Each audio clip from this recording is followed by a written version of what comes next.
Welcome back. Today, we're going to cover steel. The steel used in the foundation repair of your home or your structure.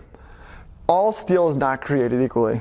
Right here, we have a Magnum Piering geotechnical 1/2-inch thick steel plate. This is a flat plate that, as you see, is a 1/2-inch thick. The whole purpose and point of this steel bracket is to distribute the weight from one focal point of a pier out over the entire distance of the plate. When we install one of these, this bracket has to be installed flat as possible, as flat as the steel or the concrete pier is going to allow us to get. Each one of our brackets is installed with a 7-inch depth bolt, and this hardware is going to be a slip sleeve hardware that's going to penetrate 7 inches into the actual concrete.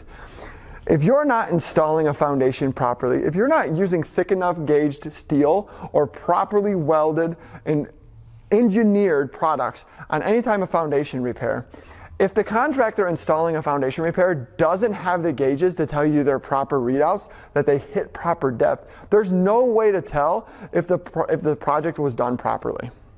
If you have any questions or would like to meet us or have us give you an estimate on any type of foundation repair, shifting, cracking, settling that is going on your property, give us a call or click below.